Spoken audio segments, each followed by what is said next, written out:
أشهد أن لا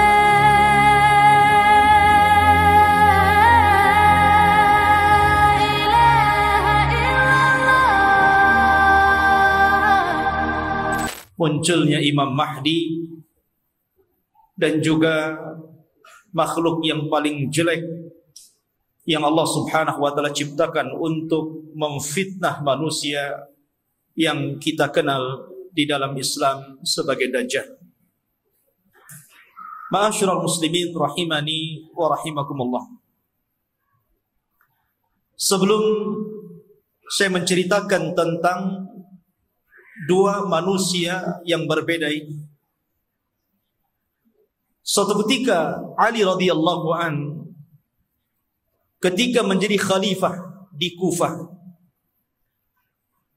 ketika dia berkhutbah, tiba-tiba ada seseorang yang bernama Sa'ad bin Suhan al-Abdi radhiyallahu an bertanya kepada Ali radhiyallahu an. Kata Sa'ad bin Suhan, "Ya Amiral Mu'minin, mata yakhrujad Dajjal?" Wahai Amiral Mu'minin, kira-kira kapan munculnya Dajjal itu? Maka Amirul Mukminin Ali radhiyallahu an beliau mengatakan, "Wahai Sa'sa, engkau bertanya kepadaku sesuatu yang sangat besar. Maka akan aku jawab dan tolong ingat-ingat jawabanku." Maka Ali radhiyallahu an mengatakan, "Idza amatan nasu shalawat," apabila manusia sudah mulai meninggalkan salat. "Wa adha'ul amanah," apabila manusia sudah melalaikan amanah. "Wa kana al-hilmu dha'fa wadh-dhulmu fakhra," dan ketika sifat lemah lembut sudah melemah di hati manusia, kemudian kezaliman semakin menguat dan menjadi sebuah kebanggaan, maka di situ Dajjal akan keluar. Kemudian kata Ali radhiyallahu an, "Wa umara'uhum fajara, wa wuzara'uhum khawana, wa a'wanuhum zalama, wa qurra'uhum fasaqah." Dan ketika para pemimpin yang diangkat adalah pemimpin-pemimpin yang bejat, kemudian para menterinya adalah para pengkhianat-pengkhianat bangsa, dan para pendukungnya adalah orang-orang zalim, dan para ulamanya menjadi ulama-ulama ulama-ulama yang fasik. Maka ketika itu Dajjal akan keluar. Kemudian Ali radhiyallahu melanjutkan, "Wa dhahara al-jawru wa fasaz zina wa dhahara ar-riba wa quti'atil arham." Dan ketika kezaliman dan kelaliman menyeruak di tengah-tengah bumi ini, kemudian menyebarnya zina, tampaknya riba, dan orang sudah mulai memutuskan silaturrahim, maka itu juga alamat telah dekatnya munculnya Dajjal. Kemudian kata Ali radhiyallahu an, "Wattukhidatil qainat wa syuribatil khumur." Dan ketika manusia sudah mulai memanggil-manggil para penyanyi untuk menyanyi, kemudian khamar diminum secara bebas. Artinya di sini ikhwatu fiddin, maka kalau itu terjadi maka telah dekat kemunculannya. Dan hari ini kita lihat anak-anak kita dicuci otaknya oleh televisi-televisi. Kemudian dibayangkan kalau dia ingin seperti selebritis fulan dan fulana, karena merasa bahwa kalau menjadi artis dan selebritis itu hidupnya senang. Kemudian kata Ali radhiyallahu an, "Wa nuqidatil uhud wa dhuyyatil atama wa tawana an-nas fi salatil jamaah. Kemudian ketika manusia sudah mulai tidak peduli dengan janji, mereka khianati janji-janji. Kemudian sudah lemah. Orang lemah untuk melakukan qiyamul lail. Dan hari ini kita lihat ada orang ikhwatu fiddin, dia rela tidur di siang hari hanya untuk nonton bola dunia di malam hari. Bangun dia di malam hari. Kopinya sampai 1 ember. Biar nggak tidur. Dia rela seperti itu. Ya. Kemudian dan manusia sudah mulai lalai dan malas untuk sholat di masjid, tentu bagi laki-laki. Padahal kata Ali radhiyallahu an, perhatikan. Wa zakhraful masajid wa tawwalul manabir wa halul masahif.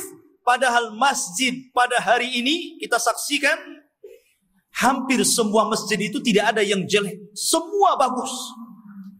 Besar-besar, indah-indah. Tapi kemana orang-orang yang sholat di dalamnya? Kemudian menara tinggi-tinggi. Sampai sekarang mencari masjid, mengenali masjid itu lebih mudah dengan cara apa? Melihat menara. Oh, di sana ada masjid. Dari mana antum tahu? Tuh menaranya. Artinya orang dimudahkan untuk mencari dan melangkahkan ke masjid. Karena apa? Tidak disusahkan orang cari masjid. Tapi orang malas ke masjid. Kemudian juga mereka mulai meninggalkan mushaf. Padahal cetakan Al-Quran itu hampir setiap tahun dicetak. Disebarkan di mana-mana. Quran itu tidak sulit untuk mendapatkannya. Tapi orang malas membaca Al-Quran. Ada yang mengatakan nunggu Ramadan. Karena ada tadarus. Sampai Ramadan enggak juga baca Quran. Kemudian kata Ali radhiyallahu an, apabila ini sudah terjadi, maka dekatlah munculnya Dajjal. Kemudian Ali melanjutkan, wa akhadhur rusha wa akalur riba wasta'malus sufaha wastakhaffu bid-dima. Ketika manusia sudah mulai mudah untuk memakan rasuah, sogok menyogok. Di negeri kita ini, korupsi itu bukan hanya tingkat level atas saja. Level bawah pun sama. Bahkan antum buat KTP saja kadang-kadang ada pelicinnya ya. Bahasa rasuah itu kan bahasa pelicin katanya. Kalau ingin licin pakai oli saja. Jadi ikhwatu fiddin yang dimuliakan Allah Azza wa Jalla. Dan ini sudah banyak di mana-mana. Hampir semua sektor pekerjaan itu mesti ada rasuah. Padahal Rasul mengatakan ar-rasi wal murtasi finnar. Orang yang memberikan sogokan, orang yang memakan sogokan sama-sama di neraka. Wa akalur riba. Dan orang sudah gemar memakan riba. Bahkan ada orang yang nggak mau kerja dengan cara menyimpan uangnya di bank-bank konvensional. Dia hanya makan bunganya saja. Bahkan riba di hari ini subhanallah luar biasa. Karena riba itu mudah didapati hampir di semua tempat. Di tiang listrik ada riba, di pohon pisang ada riba, di pagar-pagar orang ada riba, gitu kan. Silahkan pinjam dengan gadekan bunga kecil kan. Jadi semua orang terlibat dengan riba. Kemudian ketika manusia sudah mulai menjadikan para pemimpin-pemimpin yang jahil, pemimpin-pemimpin yang bukan bidangnya, dia letakkan di situ. Harusnya ketika Anda mencari pemimpin atau pengurus untuk memimpin sesuatu, cari pemimpin-pemimpin yang layak dan bisa mengurus urusannya. Contoh saja umpamanya, yang paling mudah pesantren ataupun yayasan. Kadang orang-orang mencari pemimpin yang bukan orang-orang ahli agama. Macam mana orang yang bukan ahli agama memimpin pesantren yang notabene di situ diajarkan Al-Quran dan Sunnah? Jadi apa itu pesantren jadinya? Ini okelah pesantren-pesantren. Nah yang lebih dari itu seperti kepala desa, lurah, camat, bupati, sampai kepada presiden. Ketika manusia sudah melalaikan itu. Dan mereka juga menganggap remeh persoalan darah. Kalau orang sudah menganggap remeh persoalan darah, ikhwan, maka itu alamat telah dekat keluar Dajjal. Anda bisa saksikan hari ini di medsos, setiap hari kita mendengar ada orang yang membunuh dan ada orang yang dibunuh. Sampai sering saya katakan orang yang membunuh bingung kenapa bisa membunuh, orang yang dibunuh lebih bingung lagi kenapa Anda membunuh saya. Apa alasan saya Anda bunuh? Makanya bayi-bayi yang dibuang itu kemudian meninggal dalam kardus, meninggal di solokan, meninggal di tong-tong sampah, meninggal di parit-parit, itu di hadapan Allah akan datang ke hadapan Allah dan mengatakan wal mau'udatu su'ilat bi ayyi dzambin qutilas. Atas dosa apa kau bunuh aku? Aku ini salah apa? Aku masih kecil. Aku tidak mendolimi siapapun. Aku masih fitrah. Kenapa aku dibunuh? Kemudian kata Ali radhiyallahu anhu, kalau sudah seperti ini, dekatlah munculnya Dajjal. Kemudian kata Ali radhiyallahu anhu, wa ba'ud dina bid dunya. Dan ketika manusia sudah mulai menjual agama dengan murahnya urusan dunia. Ada seorang wanita nikah dengan bule, nikah dengan orang-orang yang di luar daripada agama Islam. Dia rela pindah agama, yang penting rekening saya gendut, kendaraan saya mewah, rumah megah, kos-kosan banyak, dan begitu seterusnya. Kemudian kata Ali radhiyallahu anhu, wattajaratil mar'atu ala zawjiha hirsan ala dunya. Diperhatikan ibu-ibu. Dan ketika kaum wanita mudah untuk meminta cerai kepada suaminya hanya urusan dunia.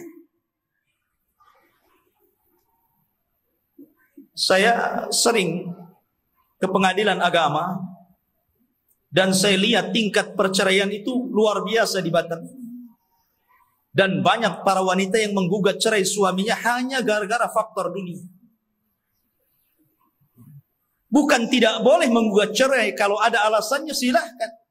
Tapi kalau urusan dunia, kemudian itu menjadikan seorang istri kurang ajar kepada suami dan meminta cerai begitu saja, apalagi karena ada orang ketiga yang lebih hebat, lebih wah, lebih banyak hartanya, ini sudah lain urusannya. Kemudian kata Ali radhiyallahu an, wa raqibatin nisa 'alal mayasir. Nabi SAW radhiyallahu an meramalkan seperti ini. Tentu beliau mendapatkan informasi dari Nabi. Dan apabila wanita sudah mulai membawa kendaraan sendiri. Di zaman Rasul kendaraan pakai kuda, pakai unta, jarang perempuan naik unta kan? Paling dibonceng. Makanya di sini Ali tidak mengatakan dan para wanita menaiki al-ibil, unta, tetapi mengatakan al-mayasir, ditujukan kepada kendaraan-kendaraan modern, mobil, motor. Ya, kalau mungkin jaraknya bukan jarak safar, hanya keliling-keliling di Batam, ke pasar. Ini terkadang jarak safar, jarak tempuh yang disunahkan untuk mengqashar dan menjamak sholat pun kita dapati ada perempuan berani loh bawa mobil sendiri tuh. Sudah tidak ada mahram, nekat lagi. Maka ini juga alamat dekatnya munculnya Dajjal. Kemudian kata Ali radhiyallahu watashabbahna nisa birrijal watashabbahar rijalu bin nisa. Ketika mulai perempuan meniru gaya laki-laki, dan ketika laki-laki sudah memakai atribut-atribut perempuan, maka ini pun telah dekat munculnya Dajjal. Kita saksikan hari ini. Kalau laki-laki cari levis ke pasar, habis tuh diborong perempuan. Kalau laki-laki cari celana jeans, gitu kan, habis nggak ada, diborong sama mbak-mbak katanya. Akhirnya laki-laki terpaksa beli rok, beli pakaian-pakaian perempuan. Artinya seperti ini kan. Anda bisa bayangkan tuh, pakaian laki-laki tapi pakai jilbab gitu kan. Ketat, pakai lepis, pakai kaos, tapi jilbaban pula dia. Ya. Yang laki-lakinya parah lagi. anting-anting itu untuk perempuan, dia letakkan tutup botol aqua di sini di kupingnya. Antum tahu? Anak itu lihat ada orang pakai anting-anting laki-laki itu, botol aqua di sini. Ya Allah. Ini kan atribut perempuan, kenapa pula dipakai laki-laki? Bahkan yang lebih parah, apa yang disebut dengan LGBT itu sudah mulai melembaga loh di negeri kita ini. Mulai melembaga. Bahkan tahun kebelakang itu saya pernah mendengar informasi sampai mereka membuat fikih LGBT. Anda bisa saksikan tuh. Fikih LGBT. Bagaimana cara wudunya LGBT. Bagaimana cara sholatnya LGBT. Bagaimana cara puasa LGBT. Dan minta pula kemudian diresmikan. Supaya majelis ulama itu memberikan mukaddimah. Ini kan sudah gila ini. Mereka nggak tahu bagaimana hukuman kaum Lut. Tidak ada hukuman yang lebih parah yang Allah kirimkan kepada mereka. Hati-hati. Di Batam aja banyak itu. Antum kalau keluar ke jalan-jalan, hati-hati kalau ada yang manggil tuh, bang, LGBT. Ma'asyiral muslimin rahimani wa rahimakumullah. Kemudian wa kana as-salamu bainahum 'ala al-ma'rifah. Ketika antum mengucapkan salam kepada orang yang antum kenal saja, yang antum nggak kenal nggak antum ucapkan salam. Padahal jelas nih yang pepasan dengan kita ini pakai songkok, pakai pakaian koko gitu kan, rapi. Kita yakin dia muslim, ya jalan biasa saja. Paling antum itu mengucapkan salam sama yang antum kenal saja. Kalau nampak ada janggutnya, celananya cingkrang, pakai gamis, assalamualaikum. Nah ini sudah tanda-tanda ini. Kemudian kata Ali radhiyallahu an, wa syahida syahidun min ghairi an yustashhad wa halafa min ghairi an yustakhlaf. Ketika manusia sudah mulai berani menjadi saksi padahal dia bukan saksi, bersumpah padahal dia tidak diminta sumpah, anda bisa mendapatkan di pengadilan-pengadilan ini. Ada orang yang saksi itu dijual, dibeli. Kamu jadi saksi bayar sekian. Kamu bersumpah saya bayar sekian. Ini banyak sekali yang seperti ini. Saksi jualan. Kemudian kata Ali radhiyallahu an, wa labisu juludad dha'ni ala qulubid di'ab wa kanat qulubuhum amarrun minas sabri wa alsinatuhum ahla minal asli wa sarairuhum antanu minal jiyaf. Dan ketika manusia-manusia sudah memakaikan bulu-bulu kambing, kulit-kulit kambing pada hati-hati serigala. Padahal hati mereka adalah hati yang beracun, yang tidak pernah sabar. Padahal mulut mereka hanya manis di bibir, tapi tidak sebagaimana hatinya. Dan kehidupan pribadi mereka lebih busuk dibandingkan bangkai, kata Rasul. Nabi SAW ingin menyindir siapa? Kayak Ali radhiyallahu ingin mengisyaratkan kepada manusia siapa? Orang-orang yang hanya menampakkan kebaikan, padahal di belakangnya orang ini buruk. Bahasa kitanya pencitraan saja. Biar orang mengenal saya ini baik, saya ini begini, dan begitu seterusnya.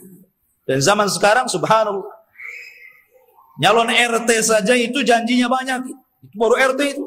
Nanti gang ini kita aspal, nanti solokan ini kita perbaiki. Habis jadi RT wassalam kan begitu. Kemudian wal tumisal fiqhu li ghairi din wa unkiral ma'ruf wa urifal munkar. Dan ketika manusia memberikan kecerdasan mereka bukan kepada urusan agama, ketika itulah maka manusia akan mengingkari yang ma'ruf dan mereka akan cenderung melakukan mungkar. Kan banyak ikhwan, kita sebagai orang tua tentu kita bisa melihat potensi anak. Anak saya ini cerdas, hafalannya mudah, ya. Harusnya kalau orang tua sudah tahu anak ini ada bakat kecerdasan, arahkan ke agama. Mumpung mereka masih bisa merekam gitu kan. Kalau sudah tua, susah, ibarat menulis atau mengukir di atas lautan gitu kan, di atas air. Ya nggak mungkin. Tapi kalau mengukir di atas batu sih masih berbekas. Maka dari sini ketika kecerdasan bukan kepada urusan agama, tapi untuk urusan dunia, maka orang pasti akan mengingkari yang ma'ruf dan akan melakukan kemungkaran. Kata Ali, kalau sudah tersusun beberapa masalah ini, maka pasti kedekatan munculnya Dajjal sudah dekat. Fannajatun najah, hati-hati kalian, selamatlah, selamatkan diri-diri kalian dan selamatkan diri-diri kalian. Ikhwatu fiddin yang dimuliakan Allah Subhanahu wa taala. Kita tahu bahwa ketika fitnah sudah menyebar di sana dan di sini, apa yang saya katakan tadi, dan hampir semua yang dikatakan Ali radhiyallahu an berlaku. Dan itu kita saksikan bermunculan setiap hari, dan Anda bisa saksikan di medsos-medsos yang kita lihat setiap hari. Apa yang disebutkan Ali itu bermunculan untuk satu-satu. Lah ketika ini sudah terjadi, maka muqaddimah alamat kiamat besar akan muncul. Apa muqaddimah alamat kiamat besar? Khurujul Mahdi, keluarnya Imam Mahdi. Ini yang kita akan bahas. Ma'asyiral muslimin rahimani wa rahimakumullah. Kita tahu bahwa kemunculan Imam Mahdi dan kemunculan Dajjal itu hampir beriringan. Imam Mahdi dulu, baru kemudian Dajjal. Dan Nabi SAW mengatakan Dajjal tidak mungkin keluar kecuali ala khiffatin minad din wa qillatin minal ilmi. Dajjal tidak mungkin keluar sampai manusia lemah dalam agama dan sedikit pengetahuan tentang Dajjal. Ketika orang sudah tidak berkhutbah lagi menceritakan tentang Dajjal, ketika pengajian-pengajian sudah tidak disinggung lagi tentang bab Dajjal, ketika orang-orang sudah tidak peduli dengan kisah-kisah Dajjal, maka ketika manusia lalai, muncullah makhluk yang jahat ini. Ma'asyiral muslimin rahimani wa rahimakumullah. Pada minggu yang lalu sedikit saya akan ulas sebelum kemunculan Imam Mahdi. Nabi SAW mengatakan Imranu Baitil Maqdis kharabu Yathrib. Apabila pusat kekuatan kaum muslimin sudah dipusatkan di Baitul Maqdis, di Yerusalem, alhamdulillah, kita bersyukur kepada Allah Subhanahu wa taala. Allah telah menggagalkan keinginan barat untuk memindahkan Israel Raya di tengah-tengah kota Yerusalem. Ini sebuah nikmat. Tapi walaupun kemudian terjadi, maka itu adalah alamatul qiyamah. Itulah yang memang akan berlaku di akhir zaman. Berarti kalau ini berlaku, tanda-tanda itu semakin dekat dan dekat. Kata Nabi SAW, apabila seluruh kaum muslimin dari belahan dunia sudah mempusatkan kekuatan mereka di Yerusalem, tepatnya di Baitul Maqdis, kharabu Yathrib. Ketika itu kota Yathrib, kota Madinah dan Mekah akan ditinggalkan manusia. Padahal Mekah dan Madinah itu ketika itu dalam posisi sebaik-baiknya ekonomi, tapi akan ditinggalkan dan akan berhijrah ke Baitul Maqdis. Wa kharabu Yathrib khurujul malhamah. Dan ketika Yathrib roboh, Madinah roboh, kosong, tidak ada orang karena hijrah semua ke Syam, maka ketika itu muncullah malhamatul kubra, perang besar. Malhamah itu diambil dari kata-kata lahmun. Lahmun itu artinya daging. Kenapa kemudian peperangan disangkut pautkan dengan daging?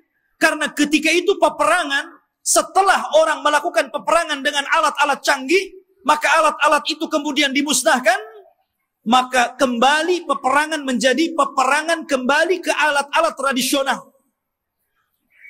Boleh jadi mungkin diawali dengan perang nuklir dulu, karena masing-masing negara punya nuklir gitu kan. Masing-masing negara punya rudal, punya senjata hebat. Boleh jadi muqaddimah peperangan ini dilakukan dengan cara perang teknologi dulu.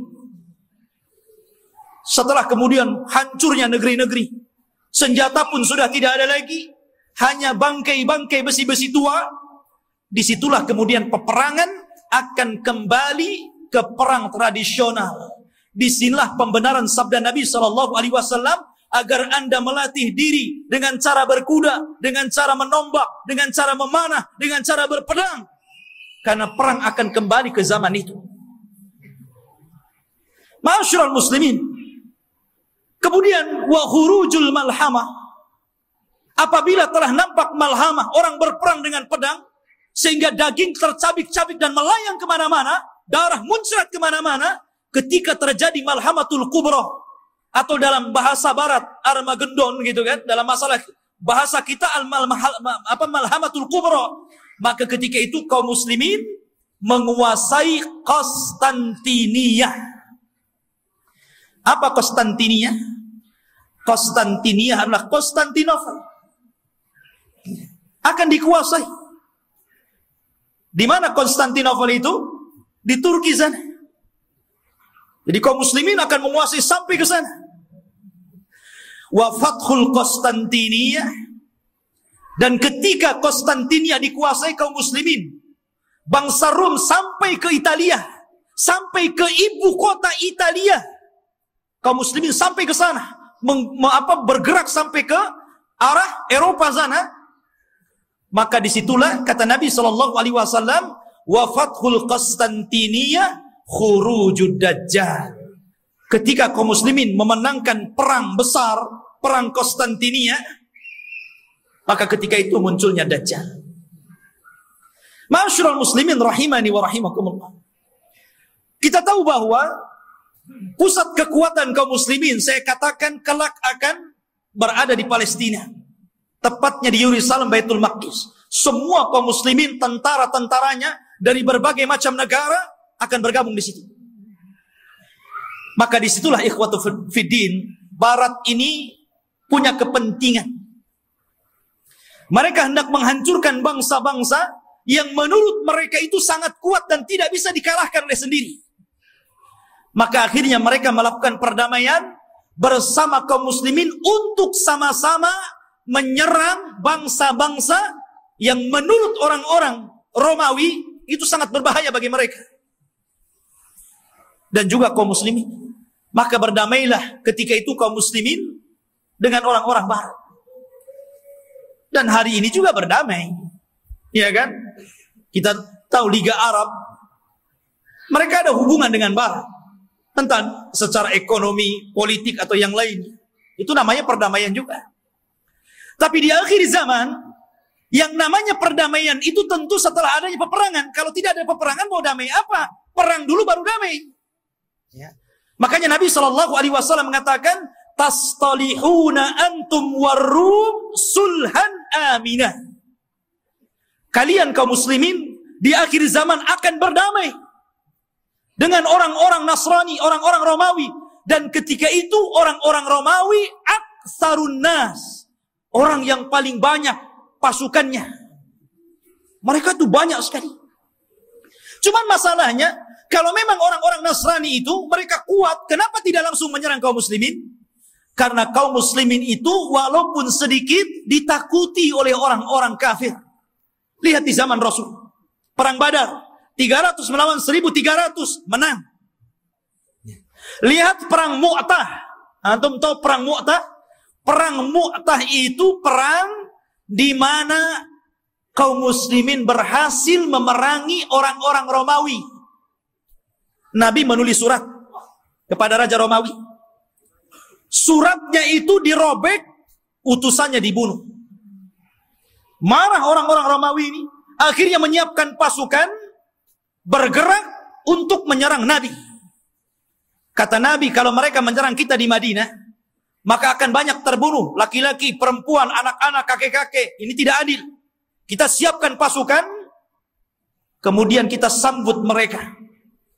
Akhirnya Nabi SAW mempersiapkan pasukan, kata Nabi, wahai Zaid, peganglah bendera. Kalau kau mati, ganti dengan Ja'far.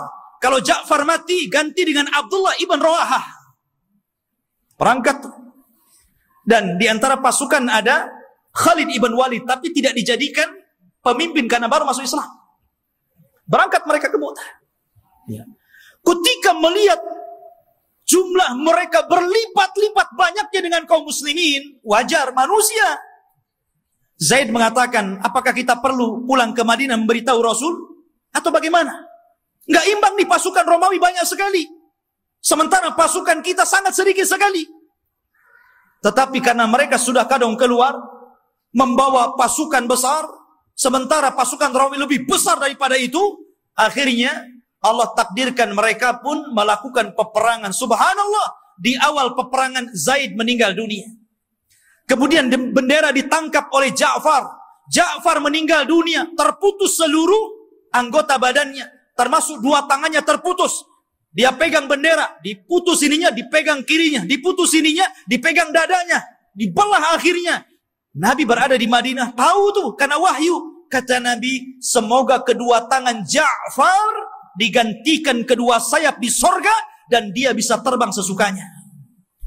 Ja'far meninggal dunia, dipegang Abdullah ibn Rawaha. Abdullah ibn Rawaha meninggal dunia, bingung kaum muslimin. Ini tidak ada lagi pemimpin pasukan. Maka mereka melirik kepada Khalid ibn Walid. Akhirnya dipegang dialah. Dia punya strategis perang yang luar biasa. Pasukan yang ribuan itu bisa dikalahkan oleh strategis Khalid ibn Walid. Sampai ada seorang Romawi bertanya kunci kemenangan kepada Khalid. Khalid, bagaimana engkau bisa memenangkan peperangan ini? Sementara jumlah kalian kecil dan jumlah kami besar. Kemudian Khalid memberikan kuncinya. Kata Khalid, nahnu qaumun nuhibbul maut kama tuhibbul haya. Kami kaum yang cinta kematian sebagaimana kalian cinta kehidupan. Berani mati. Itulah kuncinya. Ya. Ma'asyiral muslimin rahimani wa rahimakumullah. Lah perang ini akan berlaku kelak di akhir zaman. Tetapi orang-orang Islam akan bergabung dan melakukan perdamaian bersama orang-orang Romawi, kemudian akan menyerang sebagian. Ada yang memprediksi maksudnya yang diserang adalah negara-negara yang mereka berada di benua Asia. Ya, mungkin Cina, mungkin Korea, mungkin negara-negara, kita tidak tahu, Allahu a'lam. Karena Rasul tidak menyebutkan negara mana yang diserang. Rasul hanya mengatakan wa tagzuna aduwan min waraihim. Kalian akan berperang dengan musuh dari belakang kalian. Tidak disebutkan siapa mereka. Tetapi perang ini adalah gabungan pasukan kaum muslimin dan Romawi menyerbu negara itu. Dan dimenangkan. Ketika dimenangkan ini akhirnya saling mengklaim.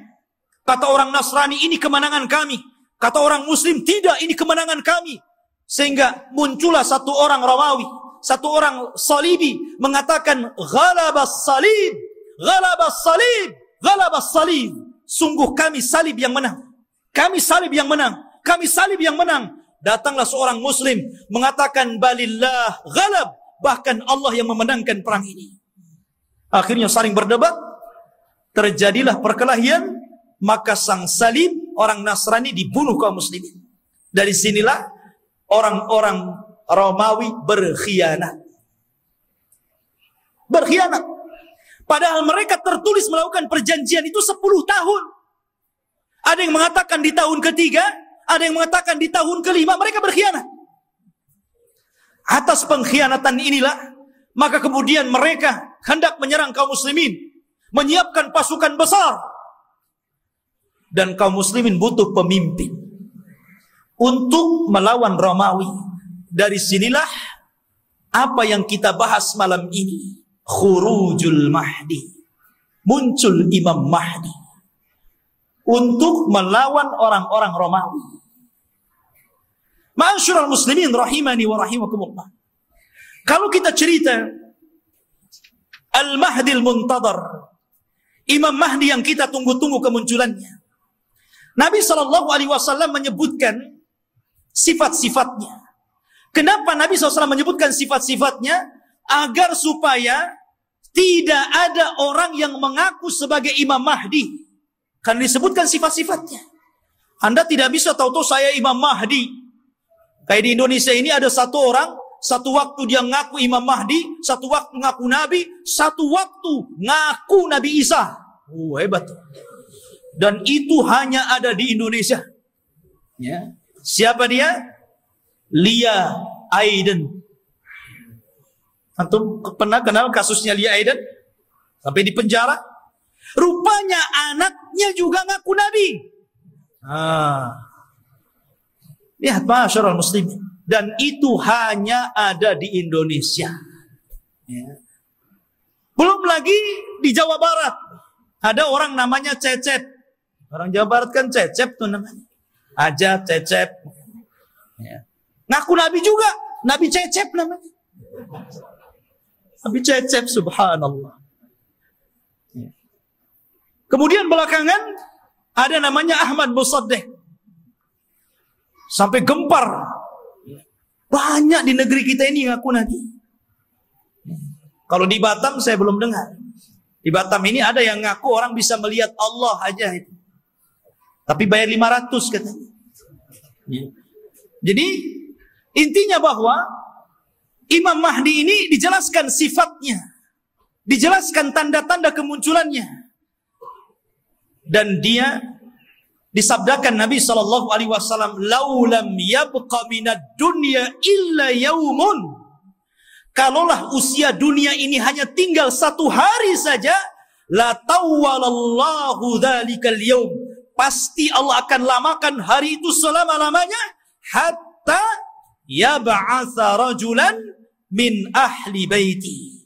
Sampai Allah akan utus seorang laki-laki dan dia keturunanku, yuwatiu ismahu bi ismi wa isma abihi bismi abi. Di mana nama dia sama dengan namaku, Muhammad, bukan Lia. Ya. Bapaknya Abdullah, bukan Aiden. Ya.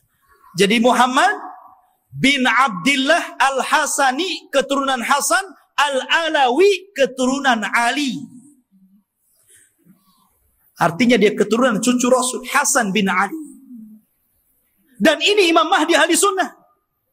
Berbeda dengan Imam Mahdi Syiah. Mereka menganggap Imam Mahdi Syiah itu keturunan Husain. Namanya Muhammad juga. Tetapi Muhammad Hasan Al-Ashkari namanya. Katanya waktu kecil disembunyikan di satu tempat di gua di daratan Irak. Namanya Sirdab. Jadi ada satu gua Sirdab. Di situ ada lubang kecil. Kemudian orang ngeker ke dalam gitu kan. Dan mengetuk-ngetuk pintunya, ukhruj ya Mahdi, ukhruj ya Mahdi. Itulah orang Syiah. Setiap hari ada yang menggedor-gedor pintu. Keluar wahai Mahdi, keluar wahai Mahdi. Yang enggak keluar enggak ada Mahdinya. Ya. Ma'asyiral muslimin rahimani wa rahimakumullah. Maka Al-Mahdi itu keturunan Hasan. Maka yang disebutkan oleh banyak para ulama, salah satunya Syekhul Islam Ibn Taimiyah, kemudian juga muridnya Al-Imam Ibnul Qayyim rahimahullahu ta'ala, ketika menjelaskan tentang kenapa Imam Mahdi keturunan Hasan, karena Allah memuliakan Hasan ketika dia menyerahkan kekuasaan kepada Muawiyah untuk menjaga darah kaum muslimin, maka keturunannya Allah muliakan akan menjadi imam yang belum sempat dicicipi oleh nenek moyangnya Hasan bin Ali. Padahal Hasan bin Ali sudah jadi presiden di zaman itu. Tapi cuma 6 bulan saja, melihat ada gelagat pergerakan kaum muslimin pembela Ali akan perang lagi dengan Muawiyah, dia tidak mau ada pertumpahan darah. Akhirnya dia ngalah, dia yang menyerahkan kekuasaan kepada Muawiyah, engkau saja yang jadi raja, yang jadi rakyatnya. Akhirnya bersatulah kaum muslimin. Karena kerendah dirian Hasan inilah, maka Allah muliakan Hasan. Maka dari keturunan Hasan inilah lahir di akhir zaman Al-Mahdi Muhammad ibn Abdullah Al-Hasani Al-Alawi rahimahullahu ta'ala. Kok rahimahullah ta'ala? Belum muncul afwan. Ya. Hafizahullahu ta'ala. Taib. Khotufidin yang dimuliakan Allah subhanahu wa ta'ala. Beliau dilaqabi Al-Mahdi. Al-Mahdi artinya orang yang diberikan petunjuk. Dan dia Allah perbaiki dalam satu malam. Dia tidak tahu kalau dia akan jadi pemimpin. Dia seorang thalabul ilmi, ahli ibadah. Dia tidak tahu kalau dia akan diangkat. Tiba-tiba ketika dia dari Madinah ke Mekah untuk haji gitu kan. orang-orang memandang bahwa dia itu ada kelainan. Orang ini luar biasa, punya wibawa, taat beribadah, sehingga orang-orang Allah lembutkan hatinya, diarahkan agar memilih orang ini dan dibaiatnya. Pada awalnya dia menolak. Dia menolak. Siapa saya? Saya bukan siapa-siapa. Kenapa Anda memilih saya untuk menjadi pemimpin kalian? Tapi kemudian dia pun istikharah di malam hari itulah Allah perbaiki dia dalam satu malam. Allah berikan ilmu, kecerdasan, kepemimpinan, subhanallah. Sehingga dalam satu malam, kun fayakun. Idza arada syai'an an yaqula lahu kun fayakun. Kalau Allah menghendaki sesuatu, tinggal katakan kun fayakun. Jadi dia. Kemudian pembaiatan kepada Imam Mahdi inilah tersebar. Sampai akhirnya datang tentara dari Syam untuk membunuh Imam Mahdi yang ada di Mekah. Berangkat mereka pasukan itu. Tapi ketika mereka sampai di Baida antara Mekah dan Madinah, Allah kirimkan gempa yang sangat besar sehingga mewafatkan dan menghancurkan mereka. Kata Nabi SAW, sebelum datang tanda-tanda kiamat akan muncul, maka akan terjadi 3 gempa. Gempa dari arah timur, gempa dari arah barat, dan gempa di Jazirah Arab. Inilah gempa di masa Imam Mahdi, menghancurkan semua pasukan yang akan menyakiti Imam Mahdi. Sampai orang yang jalan pun ikut mati, orang yang mau dagang ikut mati. Sehingga Aisyah bertanya kepada Rasul, wahai Rasul, bagaimana orang yang ikut mati yang tidak bersalah dan hendak membunuh Imam Mahdi itu? Kata Nabi SAW, yub'atsu yaumal qiyamah ala niyatihim. Mereka akan dibangkitkan pada hari kiamat sesuai dengan niat mereka. Intinya ikhwatu fiddin, Imam Mahdi ini kemudian dibaiat di depan makam Ibrahim, di depan Ka'bah. Kemudian berangkat dari Mekah ke Madinah dan diikuti oleh pasukan yang sangat besar. Kemudian mereka hijrah ke Syam, bergabung dengan pasukan yang sudah siap tempur melawan orang-orang Romawi. Akhirnya ketika sampai di Syam, mereka membaiat Imam Mahdi, dan disitulah mulai peperangan besar. Perang besar Malhamatul Kubra. Ma'asyiral muslimin rahimani wa rahimakumullah. Dan kita tahu bahwa Imam Mahdi ini berkuasa atau diberikan kekuasaan oleh Allah Subhanahu wa taala tidak lama. Antara 7 sampai 8 tahun saja, ada yang mengatakan sampai 9 tahun. Dan dalam kekuasaan kaum muslimin, Imam Mahdi itu betul-betul membawa perdamaian, keadilan, kesuburan. Bahkan saking adilnya Imam Mahdi, Allah turunkan berkahnya dari langit, karena dia telah berhukum dengan hukum Allah. Kata Allah, walau anna ahlal qura amanu wattaqau lafatahna alaihim barakatim minas sama wal ard. Kalaulah sebuah penduduk, sebuah negeri beriman, bertakwa, maka Allah Subhanahu wa taala akan kirimkan berkah langit dan berkah bumi. Ini terjadi di kekuasaan Imam Mahdi. Kaum muslimin, harta dibagi rata sehingga tidak ada miskin, tidak ada kaya, semua sama. Imam Mahdi berhukum dengan hukum Allah. Dan dia menggunakan khilafah dengan khilafah minhaj nubuwah. Ma'asyiral muslimin rahimani wa rahimakumullah. Lah ketika Imam Mahdi memimpin pasukan ini, kemudian Imam Mahdi berhasil menyerang orang-orang Romawi sampai ke jantung kotanya. Kemana? Ke Itali. Romawi di mana? Di Itali. Jadi bergerak dengan pasukannya sampai menyerbu orang-orang Romawi itu sampai ke jantung kotanya. Ke Itali sana. Ketika menang dalam peperangan, para sahabat sudah merasa kaya dengan harta rampasan perang. Karena kalau perang itu ikhwan, kalau musuh kalah kan semua jadi milik kaum muslimin. Tanah milik kaum muslimin, rumah milik kaum muslimin, kendaraan milik kaum muslimin, kaya. Ya. Makanya tidak ada bisnis yang lebih menguntungkan kecuali perang. Kalau menang dapat segalanya. Kalau kalah ya matilah tuh. Artinya di sini ikhwatu fiddin yang dimuliakan Allah Azza wa Jalla, maka ketika sudah sampai dimenangkan itu, mereka berada di Eropa itu, berada di Itali. dan dimenangkan kaum muslimin, maka mereka sedang beristirahat di bawah pohon zaitun sambil menggantungkan pedang-pedang mereka, menunjukkan perang hari itu bukan dengan rudal, bukan dengan nuklir, tapi kembali ke pedang, kembali ke panah, kembali ke tombak, kembali ke kuda, kembali ke unta, persis di zaman Rasul. Disitulah syaitan datang. Kemudian berteriak bahwa Dajjal telah muncul di Syam dan membawa pasukan dan akan masuk ke rumah-rumah mereka.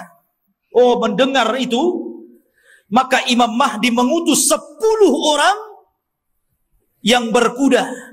Kata Nabi SAW, aku kenal siapa nama-namanya. Aku kenal bagaimana kudanya. Dan mereka adalah sebaik-baik penunggang kuda pada hari itu. Itu Rasul yang mengatakan. Jadi mereka diutus Rasul untuk membenarkan apakah kedatangan Dajjal itu memang ada ataukah hanya isu. Jadi 10 orang ini yang sudah dijanjikan oleh Nabi SAW, kelak Imam Mahdi akan mengutus 10 orang, Rasul tahu namanya, Rasul tahu kudanya, dan mereka adalah penunggang-penunggang yang terbaik ketika itu. Berangkatlah 10 orang ini ke Syam. Rupanya tidak benar. Tidak ada pasukan Dajjal yang akan menyerbu rumah-rumah mereka. Tapi memang pada hari itu Dajjal muncul. Dajjal muncul pada hari itu, tapi tidak menyerang rumah-rumah mereka. Sehingga mereka bergerak tuh. Pasukan kembali ke Syam. Disinilah bermula kisah Dajjal. Bicara tentang Dajjal, ikhwatu fiddin yang dimuliakan Allah Subhanahu wa ta'ala. Dajjal itu adalah makhluk Allah Subhanahu wa ta'ala. Dia bukan Tuhan. Dia adalah keturunan dari Bani Adam. Bukan setan, bukan jin, bukan juga iblis. Bahkan dia lebih hebat daripada jin, lebih hebat daripada setan lagi. Tapi dia keturunan Bani Adam. Ma'asyiral muslimin, suatu ketika Nabi SAW mendatangi para sahabat. Sahabat sedang bicara tentang Dajjal. Saking banyaknya Rasul membicarakan tentang Dajjal di khutbah-khutbahnya, di majelis ta'limnya, di perang-perangnya, selalu cerita Dajjal, sehingga sahabat menyangka jangan-jangan Dajjal itu ada di kebun kurma Madinah. Ya. Maka Nabi SAW mendatangi mereka, dan sahabat mengatakan, ya Rasulullah, aktsartal hadis anhu fakhifna hatta dhananna anna Dajjal fi atrafin nakhli. Wahai Rasul, kau terlalu banyak menceritakan Dajjal, sehingga kami takut jangan-jangan Dajjal itu sudah ada di kebun kurma. Maka Nabi SAW mengatakan, bukan demikian. Jangan kalian mencelaku karena aku banyak bercerita tentang Dajjal. Karena ini fitnah lebih besar daripada harta. Lebih besar daripada fitnah anak-anak. Lebih besar daripada fitnah peperangan yang menghancurkan negara dan membunuh kaum muslimin. Lebih besar daripada fitnah-fitnah ini semuanya. Kata Nabi SAW, ghairu Dajjal akhwafuni alaikum. Tidak ada yang lebih aku takutkan kepada kalian kecuali fitnah Dajjal. In yakhruju fikum, kalau seandainya Dajjal itu muncul kepada kalian, wa ana hayyun, dan saya masih hidup, fa ana hajiju dunakum, saya yang akan melawannya, saya yang akan berperang dengan dia. Akan tetapi kata Rasul, iyakhruju fikum wa ana mayyitun, kalau Dajjal keluar kepada kalian dan saya sudah mati, fa kullu nafsin dha'iqatul maut, setiap jiwa pasti mati. Kata Nabi SAW, famru'un hajijunya nafsahu, maka setiap orang harus membela dirinya masing-masing. Karena tidak ada yang bisa melawan Dajjal kecuali seorang Nabi. Maksudnya Nabi Isa. Makanya ketika Nabi SAW mendengar ada di Madinah seorang anak kecil yang Allah berikan keanehan dari ilmu-ilmu jin, namanya Saf, atau dikenal dengan Ibnu Soyyad, anaknya seorang Yahudi. Sifat-sifatnya sama dengan Dajjal yang diceritakan Nabi. Anak kecil Ya. Bahkan sebagian para sahabat bersumpah bahwa dia Dajjal. Salah satunya Umar ibn Khattab radhiyallahu an bersumpah dia Dajjal. Dan Rasul membiarkan sumpahnya dan tidak mengingkari. Akhirnya Rasul datang dengan Abu Bakar, dengan Umar, ingin mengecek tentang keberadaan anak kecil namanya Sauf atau disebut dengan Ibnu Sayyadin. Berangkat Rasul. Kemudian masuk ke kampung Yahudi. Rupanya betul ada anak kecil yang sedang bermain-main dengan anak-anak yang lainnya. Kemudian Nabi memanggil anak kecil namanya Sauf itu dan mengatakan, "Ya Sauf, atashhadu anni Rasulullah?" Wahai Sauf, apakah engkau bersaksi saya adalah utusan Allah? Anak kecil nengok Nabi. Kemudian dia mengatakan, "Asyhadu annaka nabiyul ummi." Aku bersaksi engkau adalah nabi yang diutus oleh Allah Subhanahu wa taala. Tiba-tiba Sauf berbalik tanya kepada Rasul, "Ya Muhammad, atashhadu anni Rasulullah?" Hei Muhammad, maukah kau bersaksi aku juga utusan Allah? Bayangkan, anak kecil ngomong di hadapan Rasul, mau enggak kau bersaksi saya juga utusan Allah sama dengan kamu? Kata Rasul, "Amantu billahi walir Rasul." Aku beriman kepada Allah dan kepada Rasulnya saja. Maka Nabi SAW makin yakin. Karena Dajjal itu kemunculannya akan mengaku Nabi dan berakhir mengaku Tuhan. Ya. Maka kemudian kata Nabi SAW, "Ya Sauf, inni khaba'tu laka khaba'an." Wahai Sauf, dalam hatiku, dalam dadaku, aku menyembunyikan beberapa kalimat. Karena ketika itu Rasul baru diturunkan ayat kepadanya, surah kepadanya. Namanya Suratul Dukhan. Dan itu para sahabat belum tahu, baru turun kepada Rasul Suratul Dukhan. Makanya Nabi menyembunyikan ayat itu dalam dadanya. Kata Rasul, "Wahai Sauf, wahai Ibnu Sayyad, aku menyembunyikan beberapa kalimat di dadaku. Coba tebak apa?" Kata si Sauf ini memandang dada Rasul, tiba-tiba dia mengatakan, "Duh, duh." Dia tidak bisa mengatakan dukhan, tapi sudah benar awalnya. Karena Rasul menyembunyikan kalimat dukhan. Tapi dia tidak sempurna. Dia mengatakan duh, duh, duh. Maka Rasul langsung mengatakan, "Ikhsha falan ta'du wa qadrak." Jelek engkau, celaka engkau. Engkau tidak mungkin bisa meneruskan kalimat-kalimat yang ada di dadaku. Tapi dari Rasul makin bingung. Jangan-jangan ini betul-betul Dajjal nih. Ya, dia tahu isi hati saya gitu. Anak kecil si Sauf ini. Ya. Akhirnya Rasul pulang. Kemudian pada waktu yang lain, dia ajak lagi Umar dan Abu Bakar ingin mengecek lagi keberadaan si Sauf ini.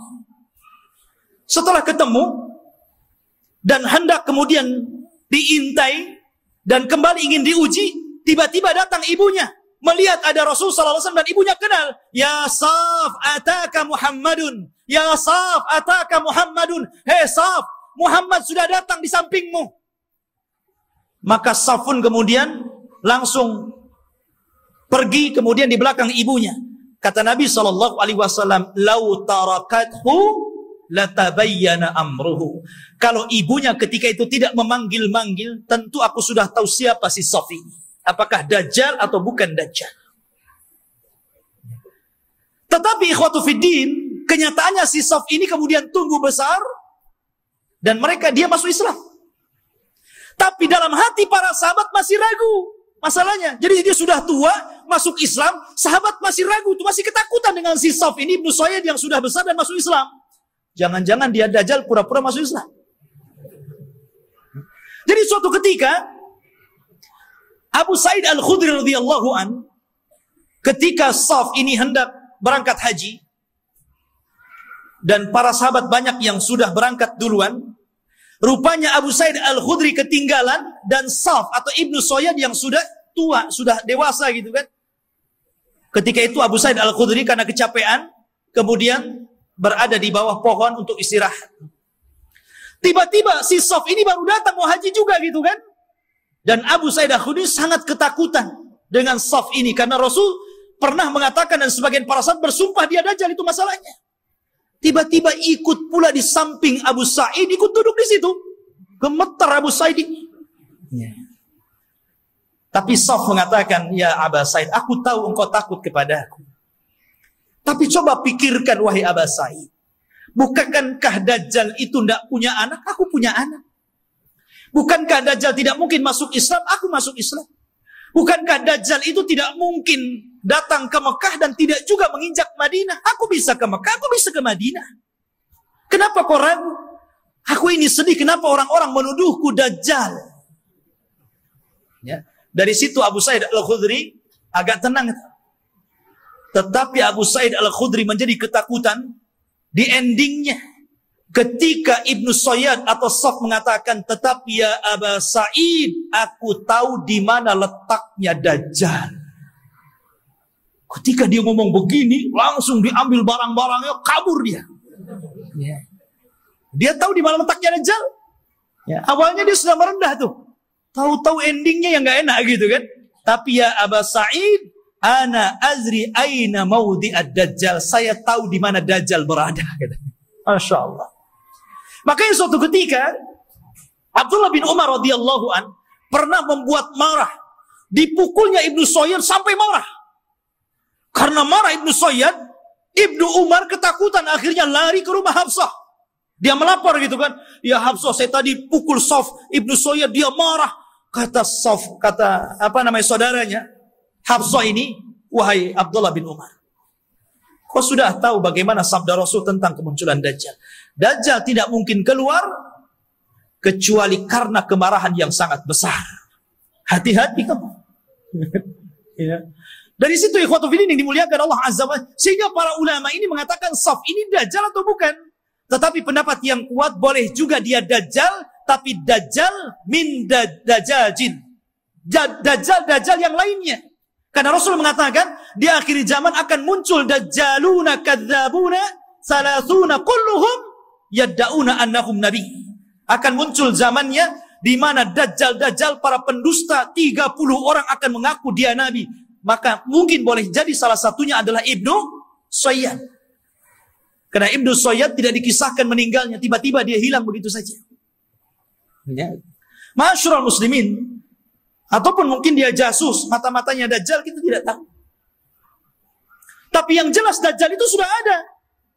Di zaman Nabi SAW, sampai ada kisah yang luar biasa dari seorang sahabat namanya Tamim ibnu Aus Ad-Dari.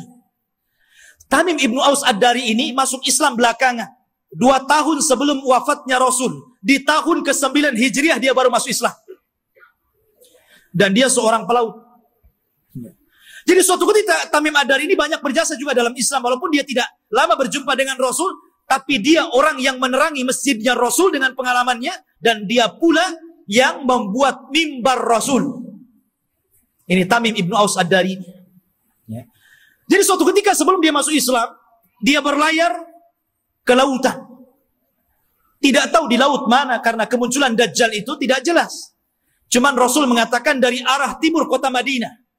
Ketika Rasul, apakah di Laut Syam? Tidak. Apakah di Laut Yaman? Tidak. Lalu di mana? Dari timur Madinah. Dari timur Madinah. Yang mungkin mengarah ke Irak, ke Iran, begitu kan. Karena Dajjal juga akan muncul di situ. Jadi Tamim ibnu Aus Ad-Dari ini berlayar. Tiba-tiba diombang-ambingkan dengan 30 awaknya. Kemudian terdampar di satu tempat, semuanya hutan belantara. Ada yang mengatakan di Laut Yaman. Jadi ketika dia merasa, ini saya sudah mati atau belum? Rupanya belum mati. Maka dengan pasukannya masuk ke dalam hutan.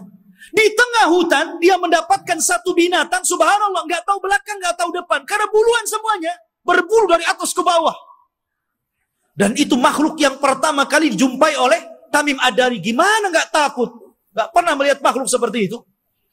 Maka dengan ketakutannya dia mengatakan, siapa kamu? Ya.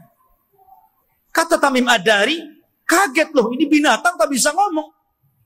Dia mengatakan kami dari Arab. Terus balik nanya, siapa kamu? Ana jassasa.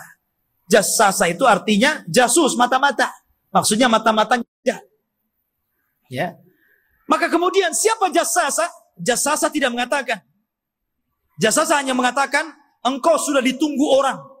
Dia sudah lama bertahun-tahun mencari kabar. Ternyata orang yang ditunggu sudah datang. Datanglah kau ke salah satu gubuk atau rumah besar yang ada di tengah hutan. Kau temui dia. Dia sudah lama menunggu kalian. Berangkatlah Tamim dan 30 awaknya ke tempat yang diisyaratkan makhluk tadi. Rupanya ada. Masuk ke dalam rumah, ada orang yang diborgol tangannya, diborgol kakinya, diborgol lehernya. Tiba-tiba mengatakan kepada orang ini, dari mana kalian? Maka Tamim dengan ketakutan mengatakan, nahnu minal Arab. Kami dari Arab. Ha, kalian dari Arab? Taib, saya akan bertanya kepada kalian. Bagaimana kondisi kebun kurma Baisan? Kebun kurma Baisan, ya, ma'ruf, ya, kurmanya dulu sangat luar biasa. Kata Imam Madari, subhanallah, kebun kurma Baisan itu kebun kurma yang kualitasnya tinggi, berbuah terus, nggak berbuah, saking suburnya. Maka Rasul mengatakan sebentar lagi tidak ada kurmanya. Kata para peneliti, hampir sudah 100 tahun yang silam dari sekarang ini sudah tidak berbuah lagi. Kurma-kurma yang ada di Baisan itu. Kemudian kata orang ini mengatakan, bagaimana kabar tentang telaga yang ada di Tobariyah? Telaga Tobariyah. Dan telaga Tobariyah itu telaga yang dijadikan orang-orang Israel untuk diambil air minum bersih mereka. Apakah nyusut atau tidak? Kata dia, oh masih banyak airnya. Dan katanya hari ini, saya baca di Google itu, ya bisa percaya bisa tidak Google. Kalau ingin yakin antum ke sana saja ke Israel. Ya. Katanya sudah surut hampir 30-40% air. Artinya apa yang dikatakan orang ini menjadi sebuah kenyataan. Kemudian kata orang ini mengatakan bagaimana kabarnya Ainuz Zughar. Ainuz Zughar, mata air Zughar itu mata air bersih yang biasa diambil minum dan untuk perairan ladang. Dan itu berdekatan dengan Bahrul Mayyit. Ya, dengan laut mati. Laut mati yang dulu kaum Lut diadab, kemudian ditimpakan dan sekarang jadi laut mati. Lah, Ainuz Zughar itu ada di sekitar itu. Kata orang ini, apakah masih berair? Ya, masih berair. Para petani masih ngambil airnya. Orang-orang masih minum di situ. Kata orang ini, sebentar lagi akan kering. Kemudian orang ini bertanya, apakah sudah tampak Nabi utusan Allah? Nabi Arab? Kata Tamim Ad-Dari, dia sudah sampai di Madinah, berhijrah dari Mekah. Apakah orang-orang membenarkan dan mendustakan? Iya, ada yang membenarkan, ada yang mendustakan. Kata Dajjal, sebaik-baik manusia adalah orang yang mengikuti dia. Dajjal saja nyuruh kita ikut Nabi. Ya. Dia mengatakan apa? Sebaik-baik orang adalah ikut dia. Dajjal tuh. Ya.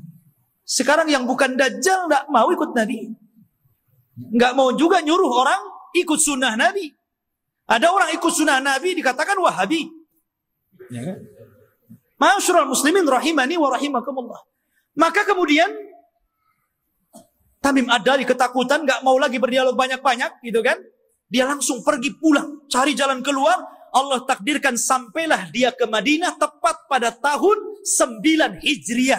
Kemudian masuk Islam, disitulah dia bercerita tentang pertemuan dia dengan makhluk yang aneh itu. Kata Nabi, tahukah kamu? Manusia yang kau temui itu adalah Dajjal. Artinya sudah pernah ditemui salah seorang sahabat. Dan inilah satu-satunya kisah dari sahabat yang diriwayatkan Rasul, kemudian diriwayatkan kepada para sahabatnya. Rasul tidak pernah mengambil riwayat dari para sahabat. Yang ada sahabat meriwayatkan dari Nabi. Ini tidak, Nabi meriwayatkan dari sahabat, kemudian diriwayatkan ke sahabat yang lainnya. Satu-satunya sahabat yang diambil riwayatnya adalah Tamim Ad-Dari. Karena Rasul kan tidak punya, apalagi Tamim Ad-Dari seorang Nasrani sebelumnya. Ya. Maka dari situ ikhwatu fiddin, kata Nabi SAW di hadapan para sahabatnya. Dia bercerita. Sambil bawa tongkat. Maka Nabi SAW mengatakan, kelak Dajjal itu akan sampai ke sini. Maksudnya Madinah dan Mekah. Tapi dia tidak akan bisa masuk. Dajjal itu hanya bisa yatarakab. Hanya bisa mengintip di balik bukit Uhud. Karena seluruh kota Madinah dan Mekah akan dipagari malaikat, di tangannya pedang-pedang yang siap untuk membunuh Dajjal. Dajjal ketakutan. Dia hanya bisa melihat dari atas bukit Uhud. Dilihatnya Masjid Nabawi, tepatnya kuburan Nabi, bercahaya warna putih. Kemudian Dajjal mengatakan, hada qasrul abiyad, hada qasru Ahmad. Inilah istananya Muhammad. Inilah istana putih. Dan subhanallah, apa yang dikatakan Dajjal menjadi sebuah kenyataan. Kalau antum umroh atau Allah takdirkan antum haji gitu kan, cobalah antum melihat Masjid Nabawi di malam hari dari kejauhan. Naiklah ke Bukit Uhud gitu kan, antum lihat Masjid Nabawi, tepatnya kuburan Rasul, maka akan dilihat ada cahaya putih. Dari tempat itu ada cahaya putih yang ke atas, membenarkan apa yang dikatakan Dajjal. Dan Dajjal tidak akan sanggup masuk ke kota ini, maksudnya kota Madinah, sambil memukul-mukul, hadhihi tayyibah, hadhihi tayyibah, hadhihi tayyibah, kata Rasul. Inilah negeri yang disucikan. Inilah negeri yang disucikan. Inilah negeri yang disucikan. Dajjal tidak mungkin masuk ke negeri ini, Mekah dan Madinah. Makanya di zaman itu salah satu tempat yang aman dari Dajjal, berangkatlah antum ke Mekah dan Madinah. Cuman sayang nggak ada pesawat. Antum kira-kira naik apa tuh dari Batam ke sana? Ya, nggak ada lagi pesawat terbang. Ya, mungkin belum sampai udah mati antum di jalan. Ya. Jadi khotbah yang dimuliakan Allah Azza wa Jalla, kata Nabi Shallallahu Alaihi Wasallam, ketika bicara Dajjal, beliau mengatakan, sesungguhnya ayyuhan nas, innaha lam takun fitnatun ala wajhil ardi mundu dara Allahu dzurriyyata Adam a'zam min fitnati Dajjal.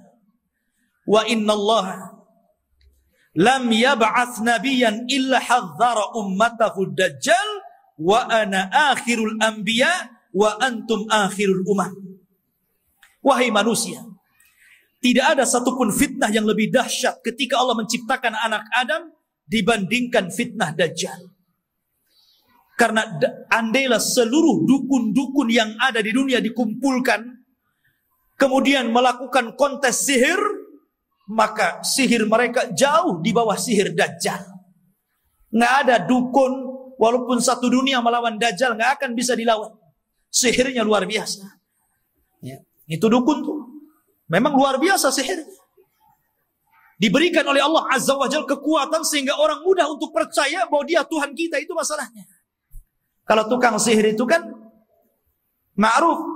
Di zaman Nabi Musa, justru ketika Nabi Musa menampakkan mukjizatnya, semua tukang sihir beriman kepada Musa. Walaupun belakangan dibunuh semua oleh Firaun. Tapi mereka orang yang dimasukkan ke dalam sorga padahal tidak pernah sujud kepada Allah sedikit pun. Karena beriman kepada Musa. Ya. Lah kata Nabi SAW, sejak zaman Adam dilahirkan dan anak cucunya sampai hari ini, tidak ada fitnah yang lebih besar daripada fitnah Dajjal. Dan tidak ada satupun Nabi yang Allah utus kecuali memperingatkan umatnya tentang kemunculan Dajjal. Nabi Syuaib memperingatkan umatnya tentang kemunculan Dajjal. Nabi Saleh, Nabi Yakub, Nabi-Nabi yang lainnya, Nabi Ibrahim, Nabi Sulaiman, Nabi Daud, dan seluruh para Nabi, mereka mengingatkan tentang kemunculan Dajjal. Kalau seluruh para Nabi dan Rasul mengingatkan akan kemunculan Dajjal, termasuk juga Nabi kita Muhammad SAW, maka cukuplah ini bukti bahwa fitnah Dajjal itu sangat dahsyat, karena seluruh para Nabi memperingatkannya. Ini antum harus paham. Ya. Ma'asyiral muslimin, sedikit kita mengenal ciri-ciri Dajjal. Dajjal itu keriting rambutnya. Bukan berarti yang keriting dia Dajjal. Jadi dia memiliki rambut keriting yang dipintal. Makanya Dajjal itu kusut sekali mukanya. Ya kan? Jadi antum tahu orang-orang yang keriting, habis dikeriting dipintal lagi. Ya. Tetapi dia tidak hitam kulitnya. Biasanya kan yang kriwel, yang dipintal-pintal itu kan kebanggaan orang-orang yang berkulit hitam. Kan? Dajjal tidak, kulitnya putih. Ada yang mengatakan kemerah-merahan. Jadi memang dia putih, tapi kusut. Ya. Kemudian dia buta sebelah mata kanannya. Dan ada daging tumbuh di matanya, menonjol seperti anggur keluar. Jadi ada daging tumbuh. Kemudian di dahinya tertulis kafir. Bisa dibaca oleh seorang mukmin, baik yang pandai baca ataupun yang buta huruf. Semua bisa baca. Ya. Artinya bahwa semua orang bisa baca, dia kafir, tapi semua orang ikut Dajjal, itu masalahnya. Kan fitnahnya luar biasa. Sudah tahu di jidatnya ada kafir, masih ikut juga dia, kan begitu. Itulah fitnahnya. Karena dia bisa dibaca oleh siapapun. Yang pandai baca sama yang buta huruf bisa baca. Kemudian juga lehernya lebar, pendek besar, dan kakinya bengkok. Kakinya itu kayak busur panah. Jalannya jelek sekali. Dan dia matanya sebelah awar. Dari sini menunjukkan kalau orang itu waras, beriman, imannya kuat, otaknya dipakai, tentu orang itu tidak mungkin mengakui orang seperti ini Tuhan karena banyak cacatnya. Ya kan jelek itu orangnya. Kok jadi Tuhan pula? Ya, dan mengaku ana rabbukum, saya Rabb kalian. Tapi masalahnya walaupun penampilannya seperti itu, tapi dia diberikan kekuatan oleh Allah yang Allah tidak berikan kepada yang lainnya. Makanya ketika Dajjal mengaku Tuhan, maka Allah langsung mengatakan innahu a'war fa innallaha laisa bi'a'war. Dajjal itu a'war, buta sebelah kanannya, dan Allah tidak buta dan tidak buta sebelah. Ya. Ma'asyiral muslimin rahimani wa rahimakumullah. Lah Dajjal ini ikhwatu fiddin yang dimuliakan Allah Azza wa Jalla. Dijelaskan juga di antara fitnah-fitnahnya secara umum, karena waktu juga yang terus berjalan. Di antara fitnah-fitnah Dajjal yang paling besar adalah mengaku nabi. Kemudian setelah itu mengaku Tuhan. Ini fitnah yang paling besar. Fir'aun ngaku Tuhan, gak punya kesaktian. Makanya tidak banyak orang yang ikut Fir'aun. Itu karena takut saja gak mengakui Fir'aun itu Tuhan, kan gitu. Begitu juga Namrud atau raja-raja zalim yang lainnya. Tapi Dajjal ini bukan karena takut, karena ta'jub dengan kehebatannya. Makanya orang banyak yang ikut Dajjal. Anda bisa bayangkan, Dajjal ini datang ke negeri yang rusak. Anggaplah kayak Suriah gitu kan. Udah roboh. Sudah nggak bisa lagi dibangun. Nggak mungkin lagi mau berapa ratus tahun lagi membangun kota ini. Dajjal itu datang ke kota yang roboh itu. Kemudian Dajjal mengatakan, keluarlah wahai bumi pembendaharaan kalian. Tiba-tiba kota itu kembali cantik. Ya kan? Kembali subur, kembali mewah, kembali megah. Kambing-kambingnya penuh dengan susu, unta-untanya gemuk-gemuk. Subhanallah, Anda bisa bayangkan itu. Ya. Siapa yang lebih hebat sihirnya dari tukang-tukang sihir dibandingkan Dajjal? Dan sebaliknya, kalau ada kota bagus, subur, banyak ternaknya, kemudian Dajjal lewat, kemudian tidak beriman kepada Dajjal, langsung ambruk, langsung gersang, langsung pada mati. Gitu kan? Subhanallah. Ya. Seperti ini fitnahnya. Bahkan suatu ketika Dajjal ini mendatangi sebuah perkampungan. Kemudian mengatakan, bagaimana kalau kuhidupkan keluarga kalian, apakah ibu kalian, apakah anak yang kalian cintai, atau siapalah terserah. Di antara keluarga kalian, siapa yang mau kuhidupkan, kuhidupkan. Tapi syaratnya, setelah itu beriman bahwa aku Tuhan kalian. Wah, orang kampung keluar semua tuh. Maka yang ingin ibunya dihidupkan, kata Dajjal, ditunjuk kuburan ibunya itu. Maka setan datang, fatamassala lahu kemudian berubah menjadi seolah-olah ibunya, seolah-olah anaknya, seolah-olah suaminya, seolah-olah bapaknya, seolah-olah kerabat-kerabatnya. Akhirnya mereka pun berkumpul, kemudian memeluk suaminya, istrinya, ibunya, macam-macam, dan mengatakan kepada keluarganya, ikutilah orang itu karena dia adalah Tuhan. Nah, lihat. Seperti itu, nggak ada tukang sihir yang bisa kayak gini. Kecuali Dajjal. Sampai suatu ketika dia hendak mendatangi Mekah dan Madinah. Dajjal memukulkan kakinya beberapa kali pukulan, terjadi gempa. Akhirnya seluruh orang kafir dan munafik yang ada dalam Madinah keluar semuanya. Ketika itu ada anak muda yang kuat imannya menantang Dajjal. Dia cari Dajjal di kerumunan pasukannya yang diikuti 70 orang-orang Asfahan, Yahudi Asfahan. Dan mereka menggunakan selendang-selendang yang hari ini orang-orang Yahudi memakainya. Toyalis. Selendang yang dipakai di bahu-bahu mereka itu. Toyalis namanya. Ya. Lah kemudian anak muda ini ditangkap oleh tentara Dajjal. Kemudian ditanya, mau kemana mau kamu? Saya mau ketemu rajamu Dajjal. Di mana dia? Akhirnya dihadapkan. Kemudian Dajjal memerintahkan pasukannya untuk memukuli. Habis dipukuli dihadapkan kepada Dajjal.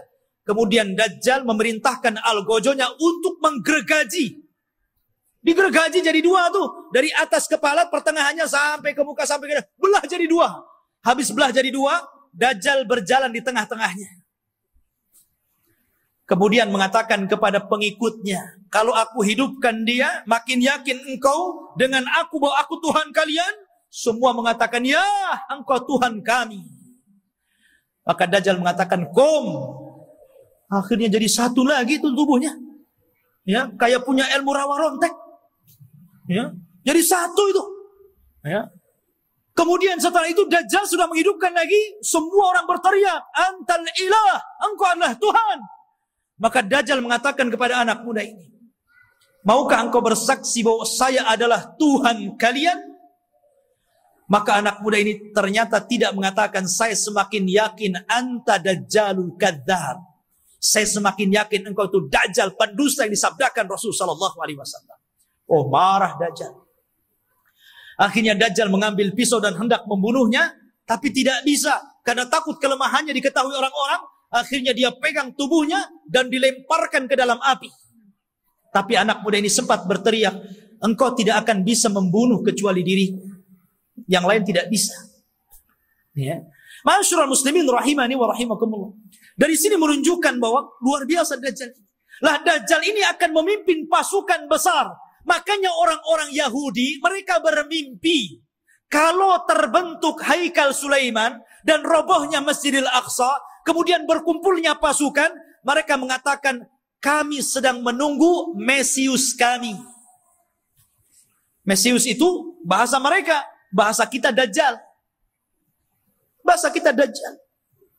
Makanya kalau kita melihat simbol Zionis itu kan gambar mata gitu.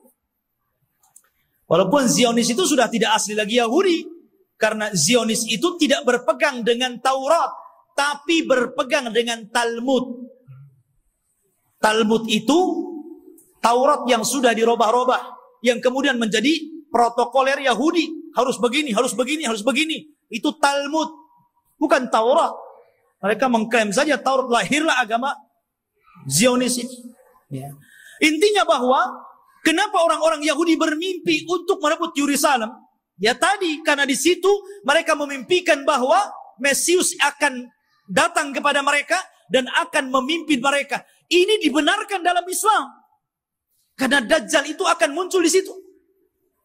Dan akan dibunuh juga di situ. Di Babil Lud. Atau gerbang Lud yang sekarang menjadi kota yang diagungkan orang-orang Israel. Di tengah-tengah Israel. Babil Lud itu. Dan Dajjal akan dibunuh di situ. Makanya ikhwatu fillah ini dimuliakan. Wajar kalau orang-orang Yahudi berusaha untuk menguasai dunia karena mereka bermimpi bahwa Dajjal akan memimpin mereka. Tapi mereka tidak paham bahwa apa yang mereka mimpikan juga ada dalam Islam. Dan kita tidak mimpi, ini sebuah kenyataan. Bahwa Imam Mahdi akan muncul dan akan menjadi musuhnya Dajjal di akhir zaman. Dan akan berperang. Cuman karena Rasul yang pernah mengatakan, kalau aku hidup di zaman kalian, aku yang akan menghadapinya. Tapi kalau aku mati, tidak ada yang bisa untuk membunuhnya kecuali seorang nabi. Makanya ketika Umar kembali kepada kisah Ibnu Sayyad, Sauf anak kecil itu, ketika dia meramal apa yang di dada Nabi, Umar mengambil pedang dan mengatakan, da'ni i'adrib unuqah. Rasul, izinkan aku penggal si Ibnu Sayyad ini. Kata Rasul, jangan Umar. Kalau dia Dajjal, engkau tidak bisa membunuhnya. Ada orang lain yang akan membunuhnya. Tapi kalau dia bukan Dajjal, fala hajata laka biqatli, tidak ada hajat engkau membunuhnya, ngapain, biarkan saja dia. Ya. Artinya di sini bahwa terjadinya peperangan pasukan Imam Mahdi dengan Dajjal ini tidak seimbang. Karena Dajjal ini pasukannya banyak, bukan pasukan Yahudi Asfahan yang 70.000 saja, tapi akan diikuti oleh tentara-tentara yang sifat-sifatnya persis seperti tentara Mongol. Belum lagi para wanita, belum lagi pasukan-pasukan yang lainnya. Sehingga Imam Mahdi terdesak sampai akhirnya sembunyi di Bukit Saina, di Bukit Tur, berhari-hari, berbulan-bulan sampai habis bekalnya. Ketika pasukan sudah putus asa dan mengatakan, wahai imam, kalau kami terus di sini kami mati kelaparan. Berarti mati kita mati konyol. Ya, bagaimana kalau kita besok bergerak, kita lawan saja, apa yang terjadi terjadilah. Kan begitu. Akhirnya kemudian Imam Mahdi sepakat dengan pasukannya, setelah sholat subuh mereka siap bergerak, apapun yang akan terjadi tetap perang bersama Dajjal. Rupanya Allah takdirkan, disitulah langit digelapkan. Setelah langit digelapkan, tiba-tiba ada cahaya. Rupanya dari 2 malaikat yang mengapit seseorang yang nafasnya bisa membunuh sejarak sekian dan sekian kalau dihirup orang kafir. Dialah Nabi Isa bin Maryam. Turun. Kemudian turun sampai berada di tengah-tengah pasukan Al-Mahdi Al-Muntadhar. Ketika itu sudah azan dan siap sholat. Maka melihat bahwa yang turun adalah Isa Al-Masih. Maka Imam Mahdi menyuruh agar dia menjadi imam sholat, tapi menolak. Setiap kaum ada amirnya. Maka engkau amir kaum itu, maka kaulah yang sholat. Maka Imam Mahdi menyolati, kemudian Nabi Isa sholat di belakangnya. Ini menunjukkan kalau andai kata Isa dan Musa hidup di zaman sekarang, Anda mengikuti Nabi Musa dan Isa, Anda akan sesat. Isa saja sholat di belakang Imam Mahdi. Ya. Karena tidak berhak menyebarkan agamanya. Maka setelah sholat itulah, subhanallah, Isa mengusap wajah-wajah pasukan Imam Mahdi dan menyebutkan tingkat derajat mereka di sorga. Wallahi, tidak ada manusia yang lebih bahagia dibandingkan orang yang diusap wajahnya oleh Isa, karena disebutkan derajatnya di sorga. Subhanallah. Ya. Dan itulah pasukan yang tersisa. Karena pasukan ini kan ada yang gugur, ada yang melarikan diri. Yang sepertiga pasukan melarikan diri, kata Rasul, yang melarikan diri Allah tidak akan memberikan tobatnya kepada mereka. Yang sepertiga yang gugur, maka kata Rasul, mereka adalah sebaik-baik syuhada. Dan yang sepertiganya yang ikut Imam Mahdi inilah yang terus berperang sampai akhirnya melawan Dajjal. Ketika itu Isa memberikan pilihan dan mengatakan, ukhayyirukum bisalas. Aku berikan 3 pilihan kepada kalian. Pilihan yang pertama, kalian tidak usah berperang, di sini saja bersembunyi. Aku akan berdoa kepada Allah, Allah kirimkan gempa sehingga menenggelamkan seluruh pasukan Dajjal Dajjal-Dajjalnya. Atau yang kedua, aku akan berdoa kepada Allah agar Allah kirimkan pasukan, tapi bukan kalian.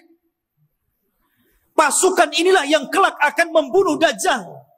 Dan kalian tidak perlu capek, sembunyi saja di sini. Atau yang ketiga, besok kita berangkat. Saya pimpin kalian. Kita lawan Dajjal. Dan aku akan berdoa kepada Allah, semoga tangan-tangan Yahudi dan seluruh pengikut Dajjal tidak sanggup mengangkat pedangnya, sehingga engkau tinggal mudah menebas lehernya. Yang ketiga yang enak nampaknya. Ya. Akhirnya mereka memilih yang ketiga itu. Ya. Diambilnya yang ketiga.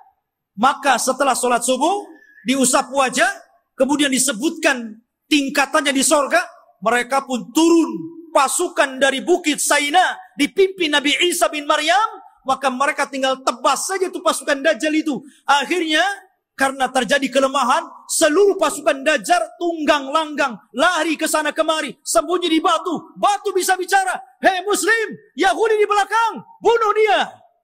Senang, ada dia, bunuh. Gitu kan. Masuk gua ngomong. Masuk pohon ngomong. tidak ada satupun makhluk kecuali dibuat bicara oleh Allah.